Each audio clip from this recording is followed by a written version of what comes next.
આ કોરડા ગામે આ બનાસ ફાર્મસીમાં અમારા કોર કમિટીના સભ્યો આદરણીય કેસાજી ઠાકોર સાહેબ, અમૃતજી ઠાકોર, ચંદનજી, ખેમાજીભાઈ, રસિકજી, બાબુજી, બીજા અન્ય કોર કમિટીના સભ્યો પણ અહીંયા આવ્યા હતા।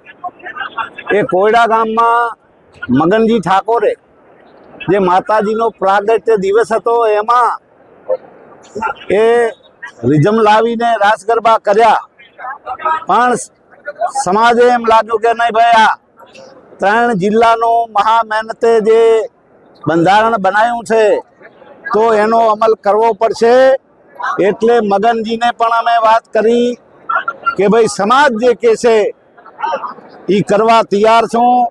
અને સમાજની આજે તમારી હાજરીમાં મગનજીએ અહીંયા આટલા બહોળા સમાજમાં 3 જિલ્લાના સમાજના આગેવાનો આવ્યા અને એની સમક્ષ માફી માગી, પણ છતાં સમાજને જે ઠીક લાગે એ હું સમાજને યોગદાન આપવા, શિક્ષણમાં એ દાન આપવા 1,51,000 રૂપિયા એ શિક્ષણમાં દાન આપ્યું છે અને સાથે સાથે માફી માગી છે। અને ભવિષ્યમાં પણ આવી હું ક્યારેય ભૂલ નહીં કરું, પણ બીજા પણ ભૂલ ન કરી શકે એના માટે આખો અમારો 3 જિલ્લાની જે કોર કમિટીની નજર અને જિલ્લાની કમિટી નજર, તાલુકાની અને આની બધી જવાબદારીઓ એ ગ્રામ સમિતિને આપી છે કે જે કાંઈ ભૂલ કરે, જે કાંઈ એ બંધારણ તોડે એ ગ્રામ સમિતિ નક્કી કરીને જે કાંઈ દંડ કરે એ ગ્રામ સમિતિ નક્કી કરવાની। બોલો સદારામ બાપાની। જાબડિયા ગામે એ એમણે રિક્વેસ્ટ કરી છે, અમારા આગેવાનોએ વાત કરી છે કે ભાઈ માફી માગવી પડે।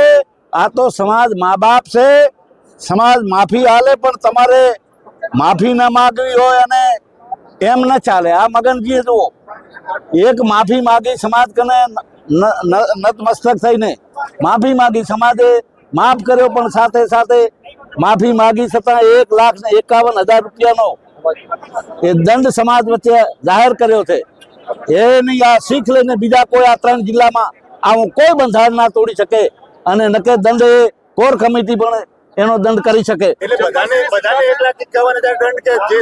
નહીં, ગામ સમિતિ કરે પછી કોર કમિટીને એમ લાગશે કે ભાઈ આજે જો ગામ સમિતિએ 21,000 રૂપિયા દંડ કર્યો તો બધા એને થોડુંક નારાજગી હતી। આ તમારી સમક્ષ વાત છે, એટલે એવું નથી ગ્રામ સમિતિ તો કદાચ એમ કે છોડી મૂકે, પણ આ કોર કમિટી ને અને તાલુકાની કમિટી, જિલ્લાની કમિટી એ યોગદાન કરવાની, જેથી કરીને બીજો કોઈ આવું કરી ના શકે। બોલો સદારામ બાપાની।